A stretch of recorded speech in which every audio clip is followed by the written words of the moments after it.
भक्त की दृष्टि में कोई भी दुख ऐसा नहीं जो सह करके अपने आराध्य देव को न प्राप्त करे।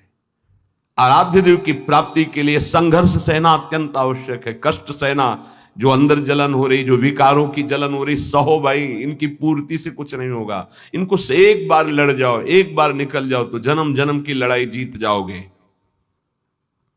जिसकी शुद्ध भक्ति होती है उसको अपने प्यारे के नाम जप के सिवा और कुछ अच्छा ही नहीं लगता है। बस उसकी लीला कोई सुना दे, उसके गुणों की चर्चा करा दे, उसकी रूप माधुरी का चिंतन करे। तो मेरे प्रभु का स्वभाव है कि जो प्रभु को जपते हैं प्रभु उनको जपते हैं। ये बात समझ लो। आप प्रभु की लीला कथा सुन रहे हैं, प्रभु आपकी को देखकर इस भाव से, जब हमारा हृदय पवित्र होता है तभी हम भगवान को भाव से बच पाते हैं। अभी भाव नहीं, अभी तो भाव की केवल बातें सुन सुना के बातें करते हैं, भाव नहीं जागृत हुआ। भाव जागृत होने पर इन तीन पर आपका महत्व नहीं रह जाएगा। स्वजन संबंधियों पर, अर्थ के द्वारा प्राप्त होने वाले भोगों पर और इष्ट देव से बिलक साधनाओं पर, इन पर आपका राग नहीं रह जाएगा। ये पहचान है भाव की। आराध्य देव पर ही केवल, जैसे गोस्वामी जी कहते, बने तो रघुबर ते बने, बिगड़े तो भरपूर, तुलसी औरन ते बने, ता बनिबे पे धूर। जब तक नाशवान पदार्थों में महत्व रहेगा, ये जो श्लोक है कि जिस प्रकार से भक्त मेरी शरण में आता है, मेरा भजन करता है, मैं वैसे ही उसका भजन करता हूं। नाशवान पदार्थों का महत्व देने से हमारा मन अपवित्र हो जाता है। नाशवान पदार्थों के भोगने से हमारी इंद्रियां और तन अपवित्र हो जाता है, हमारे कर्म अपवित्र हो जाते हैं। तो जन्म निश्चित हो गया अगला। और जब हम भगवान की शरण में आते हैं, भगवत नाम जप करते हैं, भगवत शरणागत होते हैं, भगवत भक्तों का संग करते हैं, तो सारी मलिनता नष्ट हो जाती है। तन की, मन की, स्वभाव की, सब मलिनता नष्ट हो जाती है। इस बात को समझिए। शरीर, इंद्रियां, मन, बुद्धि, पद, योग्यता, अधिकार, धन, जमीन, जितनी भी ये सब हैं, इनमें रुचि, आसक्ति, ये तुम्हारे मन को पवित्र कर देगी, तन को अपवित्र कर देगी, स्वभाव को अपवित्र कर देगी। अगर इन्हीं सभी को प्रभु को समर्पित करके कर्तव्य कर्म का पालन करते हुए नाम जप करोगे तो सब कुछ पवित्र हो जाएगा। जैसे जड़ मिठाई कभी ऐसे लगाने वाली नहीं होती, लेकिन जब प्रभु को अर्पित करते तो प्रसाद हो जाती है। मांग करके किनका मिलता है तो बड़ा आनंद का अनुभव होता है, मेरे प्रभु का प्रसाद है। ऐसे ही शरीर, इंद्रिया, मन, बुद्धि, पद, योग्यता, अधिकार, धन, जमीन, जो कुछ भी है उसे प्रभु को अर्पित करके अपने कर्तव्य का पालन करते हुए जो नाम जप करता है, उसका तन पवित्र, उसका मन पवित्र, उसका स्वभाव पवित्र, उसकी सब वस्तुएं पवित्र हो जाती है। अब तो वैसी निष्ठा नहीं दिखाई दे रही है, होगी किसी के अंदर। पहले महापुरुषों में देखा, जैसे श्री चतुर्भुजदास जी महाराज जो सेवक जी के मित्र थे, अगर जिस गांव में गए वहां अगर वैष्णव नहीं है, कंठी तिलकधारी, तो उस गांव के कुएं का पानी भी नहीं पिएंगे, ऐसी निष्ठा रखते थे। यहां एक भी वैष्णव नगर में नहीं थे। नगर क्या है, ये भूतों का डेरा है। फिर जहां भगवान का भक्त नहीं, भगवान का भजन नहीं, नाम कीर्तन नहीं, उस नगर का पानी नहीं पीते थे। ये उनके चरित्र में आया है। बहुत पवित्रता का निर्वाह महापुरुष जन भजन के लिए करते थे। गले में कंठी नहीं, मस्तक पे तिलक नहीं, तो हाथ से पानी पीने की रुचि नहीं है। ऐसी निष्ठा, निष्ठा में ही तो सब। इसी निष्ठा का प्रभाव दैवी शक्ति को भी परास्त कर दिया। एक दिन एक नगर से निकल रहे थे तो देखा एक आदमी चिल्ला रहा था, रो रहा था, उसके हाथ पीछे बंधे हुए थे और बड़ा ढोल नगाड़ा बज रहा था, उसको घसीटते हुए ले जा रहे थे। चतुर्भुज दास जी मंडली के सहित मुरली मनोहर अपने ठाकुर को लेकर, मुरलीधर को, वो विचरण करते थे। तो उन्होंने लोगों से पूछा, ये आदमी इतना त्राहिमाम बोल रहा है, इसका कोई साथ क्यों नहीं दे रहा है, इसको क्या? तो बोले ये देवी के बलि चढ़ाने के लिए ले जाया। देवी की बलि? कहाँ है मंदिर? गांव के बाहर है। वाह, पहले उसको रुकवा दिया।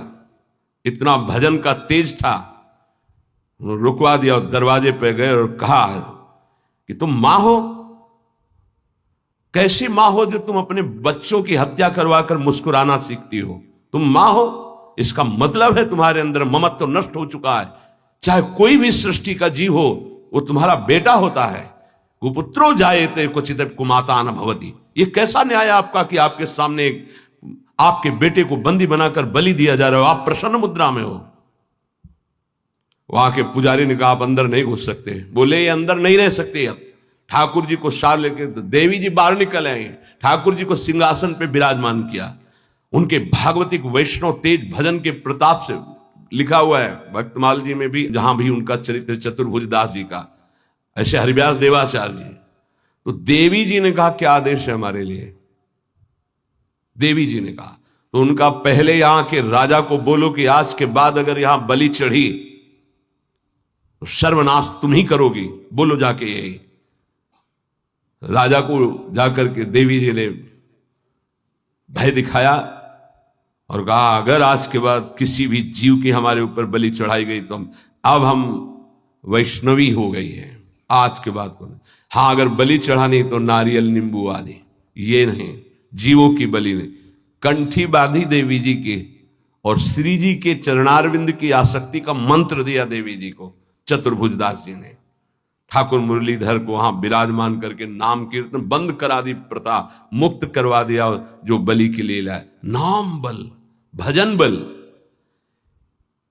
यदि आप प्रभु का आश्रय नहीं लिए, नाम जप नहीं कर रहे, तो यही शरीर, इंद्रियां, मन, बुद्धि, पद, योग्यता, अधिकार, धन, जमीन, ये तुम्हारे तन को मलिन, मन को मलिन, स्वभाव को मलिन और अगला जन्म निश्चित।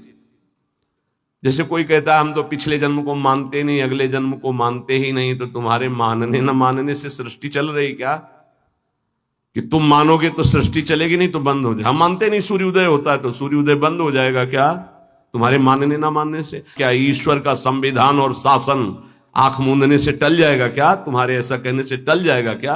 अगर नहीं मानते हो तो है कोई परम शक्तिशाली जो बरबस जीव को उसके कर्म को भुगवा रहा है कोई कर्म का प्रबल फल देने वाला महान ईश्वर जो सुख और दुख के चक्र में पूरी सृष्टि को फंसाए हुए है।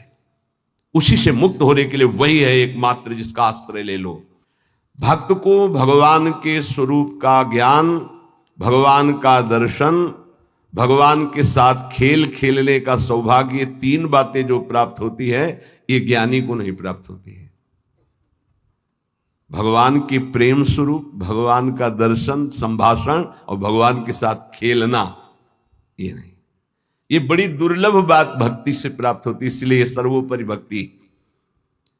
जो भगवत परायण भक्त है उसमें शरीर और संसार की आसक्ति नहीं रहती। देख लो, शरीर और संसार की आसक्ति नहीं रहती। इस भगवत परायणता के लिए हठ पूर्वक बहुत नाम जपा जाए तब ये जागृत होती भगवत परायणता। हठ पूर्वक शब्द आया है, हठ पूर्वक हमको नाम जप करना बहुत कठिन है।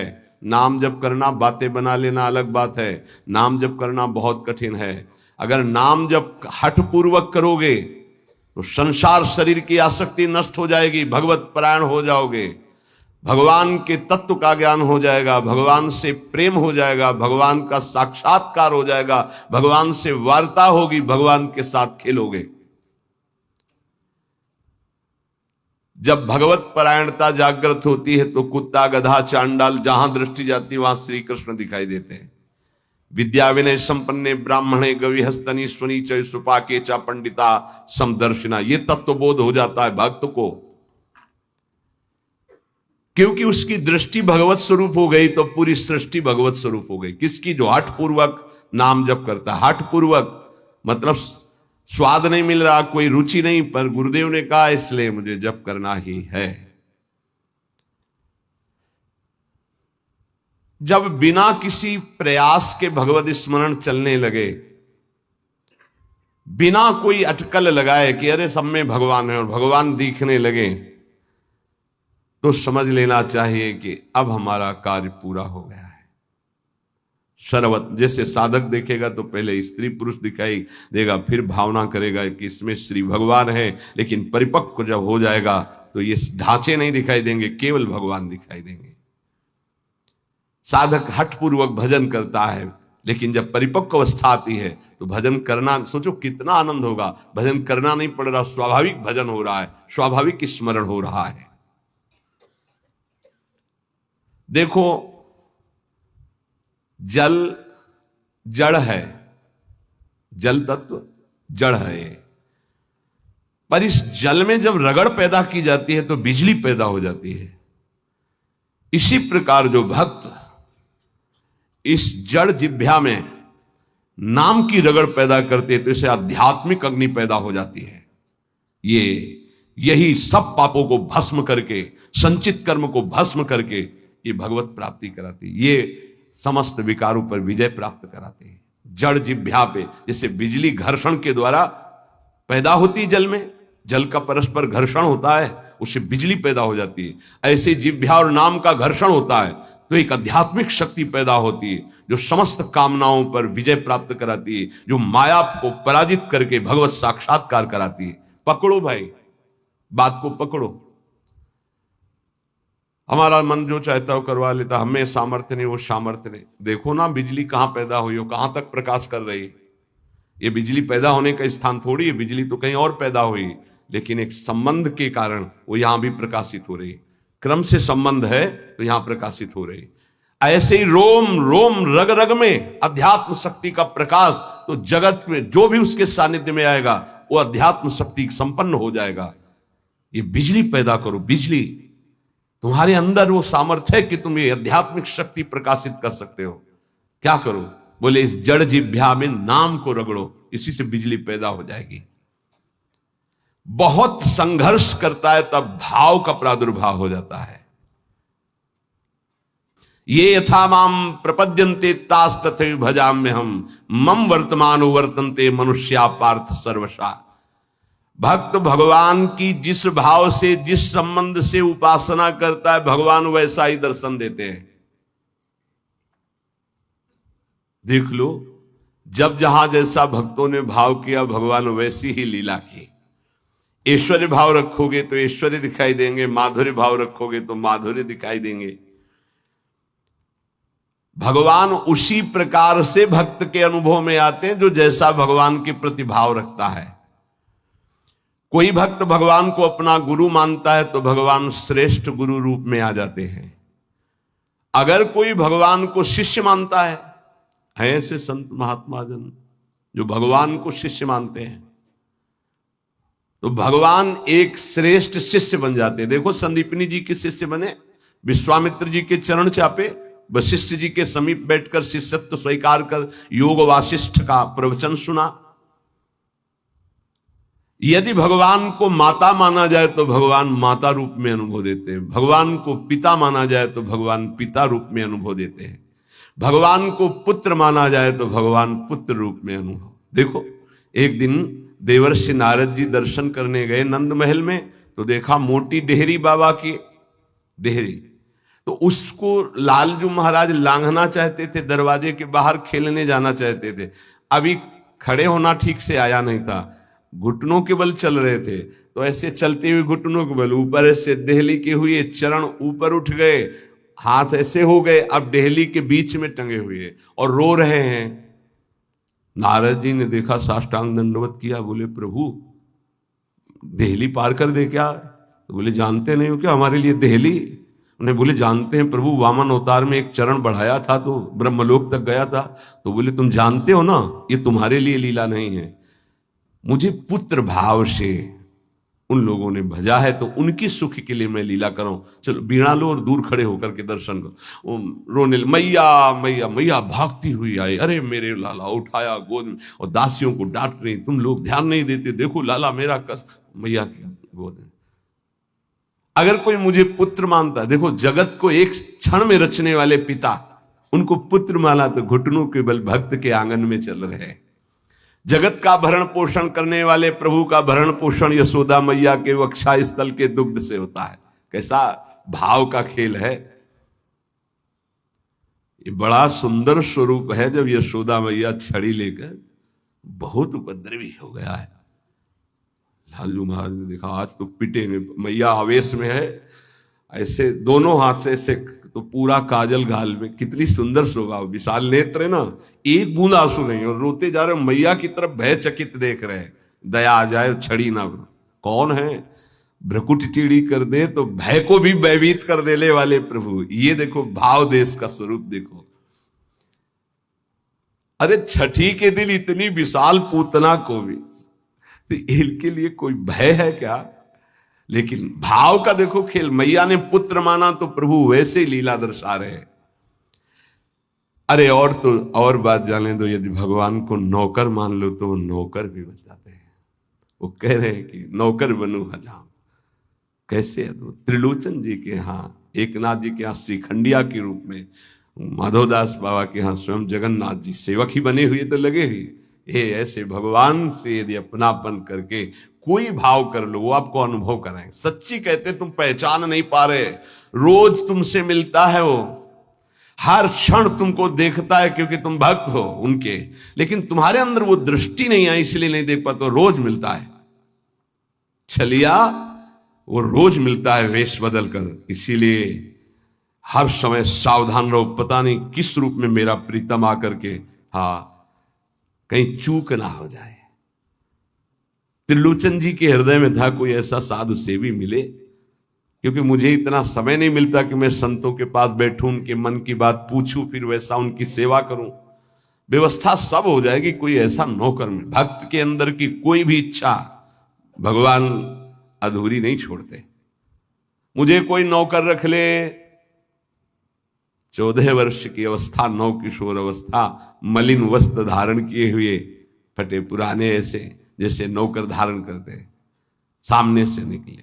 और जगह बोलते जाके नहीं, केवल त्रिलोचन जी के दरवाजे में बोल सकते हैं ये कि मुझे नौकर रख ले, और किसी की हिम्मत ही नहीं। ब्रह्मा की भी हिम्मत नहीं, ब्रह्मा की भी हिम्मत नहीं कि इनकी तरफ ऐसे भाव से दे। ये भक्तों का खेल है।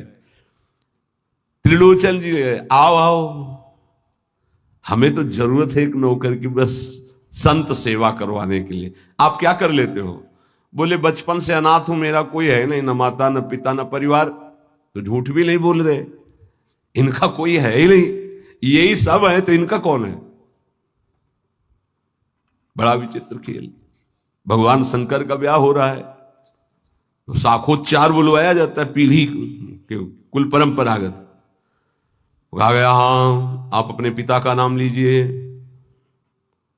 भगवान शंकर ने कहा हम किसका नाम ले पिता के रूप में? चलो, ब्रह्मा जी की भ्रकुट से रुद्रावतार होता है, उनका ब्रह्मा जी, पिता ब्रह्मा और पितामह अभेद है हरि और हर। पर चलो, भगवान हरि की नाभि कमल से ब्रह्मा जी की भ्रकुट से रुद्रावतार, तो कहा हरि। प्रपितामह बोले शंकर। बाप बाबा के बाप बाबा है, उनके आगे कोई है नहीं तो क्या? बोलो प्रपितामह में शंकर को बोलो। नहीं, वो तो पहले बुलवाया है ना आपने, तो बोले पहले भी हमें, बाद में भी हमें, बीच में भी हमें। ये हैं इनका, तो इनकी हर बात सत्य होती है। कह रहे हैं कि मैं अनाथ हूं, क्यों? ये सबके दीनानाथ है, इनका नाथ कौन हो सकता है? मेरे परिवार में कोई नहीं है, क्योंकि यही सबके परिवार है, इनका परिवार कौन? चराचर जगत वही खुद बने हुए हैं। मेरे माता पिता नहीं, क्योंकि सबके माता पिता है। अच्छा, तो बचपन से हमको सेवा में बड़ी प्रवीणता है, हर कला हमको आती, पर साधु सेवा विशेष हमें रुचिकर है। अच्छा, तो तुम भोजन बना लेते हो? बोले एक बार बनवा दो, अगर संत अंगुली न चाटे तो बताना, इतना सुंदर। तो फीस क्या लेंगे? पेमेंट क्या है आपकी? पेमेंट तो हम पैसे तो लेते नहीं, हमारी रुचि नहीं रहती पैसे। लक्ष्मी जी चरण चापती, भगवान उधर नहीं देखते। नहीं तो आप कुछ तो होगी। बोले हाँ, थोड़ा भोजन ज्यादा पाते हैं।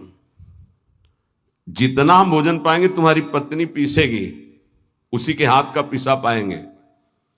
वही हमारे लिए बनाएगी, और 1000 संत आ जाएंगे, उनकी व्यवस्था हम करेंगे, तुम निश्चिंत रहो, कभी शिकायत नहीं मिलेगी। पत्नी से कहा समस्या का समाधान तुम ही हो। तो उनका कितना, आधा किलो आटे की रोटी पाएंगे। तो उनका इस भूल में मत रहना, अगर हम भरपेट पाएंगे तो 3-4 किलो तक पहुंच सकता है, हमें पीसना पड़ेगा। बोले शर्त है, अगर इतना कर सकती हो तो। और कभी किसी से कहोगी नहीं, अगर कह दिया तो फिर मैं नौकरी में नहीं रहूंगा। त्रिलोचन जी ने पत्नी से कहा, बहुत सेवा की भावना हमारे अंदर थी, ये पुष्ट हो जाएगी इससे, तुम इतना स्वीकार कर लो। ठीक है, दोनों टाइम का भोजन हम बना के पीस के तुम्हें पवाएंगी, और तुम संत सेवा। भगवान जैसे किसी के मन में चल रहा है कि आज बढ़िया कढ़ी बनती है ऐसी ऐसी, तो भगवान वैसे ही बना के सबकी सेवा में रत। अब तो वहां संत समाज आती, खूब नाम कीर्तन, खूब कथा। त्रिलोचन जी निहाल हो गए कि मुझे, और नाम पूछा तुम्हारा नाम क्या है, तो बोले अंतर्यामी। अंतर्यामी, जब से अंतर्यामी ये सेवक पधारा, तब से जो संत सेवा हुई, मन नाच पड़ा, भगवान को बार बार धन्यवाद देते, प्रभु ऐसा सेवक भेज दिया। और ये नहीं समझ पा रहे थे कि जिनको धन्यवाद दे रहे वही है ये। अब सुबह का पीसना 10 बजे तक पीस कर बना के खवाया, बर्तन मांजा, शाम के फिर पीसने का नंबर, क्योंकि उतना ही पाना है। वर्ष भर हो गया, कहीं जाने को नहीं मिला। एक दिन आया कि दोपहर थोड़ा समय में तो निकले, बगल में पड़ोसन मित्र थी उसके, वो गए। तो उन्होंने कहा कि बहन बहुत दुबली हो रही हो, कुछ बात तो है ही है, विचित्र चरित्र है। वो यही कहेंगे, कहना नहीं किसी से, पूरी बात ऐसे फैल जाएगी, क्योंकि महाराज ये स्वभाव रखा गया है।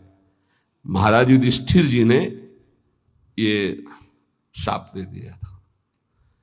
जब सबको अर्घ दान दिया जा रहा था, तो माता कुंती ने कहा कि बेटा कर्ण को भी अर्घ दान दे दीजिए, जो पित्त तर्पण आदि के मंत्रों द्वारा।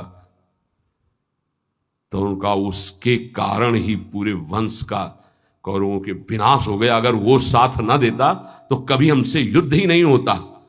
ऐसे विपक्षी के लिए आप कैसे बोल दिए कि आप उसको पित्त तर्पण करो इस समय? माता आपकी बुद्धि कैसा निर्णय कर रही है? ऐसे धूर्त को तुम कह रहे हो कि मैं, जो द्रौपदी के लिए गंदे वचन बोला, जिसके बल से बलवान होकर दुर्योधन ने युद्ध किया, न जाने क्या क्या कष्ट सहना पड़ा। उनका बेटा तुमसे छुपाया था एक बात है। क्या? वो तुम्हारा बड़ा भाई है। कर्ण मेरा बड़ा भाई?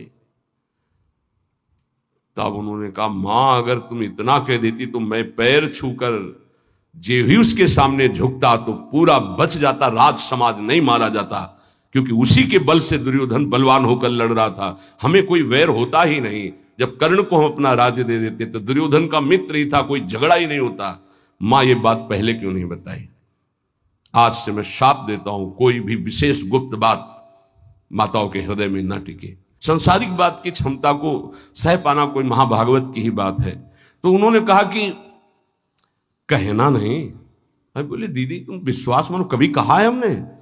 बोले एक नौकर आया है, बस कहना नहीं। बोले नहीं किसी से नहीं, एक नौकर आया है, वो बहुत सेवा करता पर खाता बहुत है, और उसको बना बना के हम ही को खवाना होता है, इसलिए हम दुबली भी हो गए, तुमसे मिलने भी नहीं आ पाए।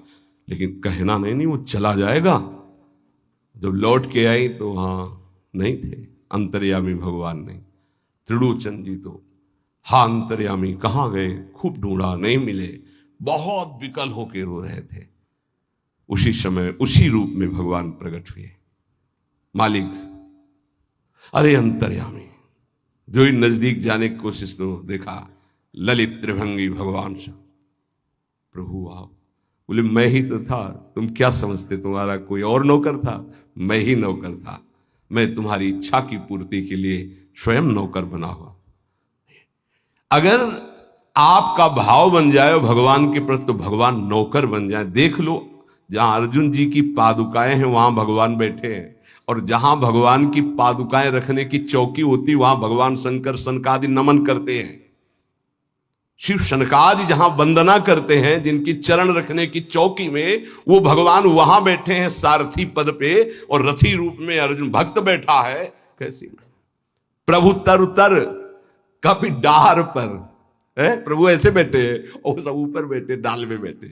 प्रभु तरुतर कपि डाल पर, देखिए आप, बड़ा विचित्र भगवान का कृपा प्रसाद है। जो भगवान को दोस्त मानता है तो भगवान दोस्त बन जाते हैं।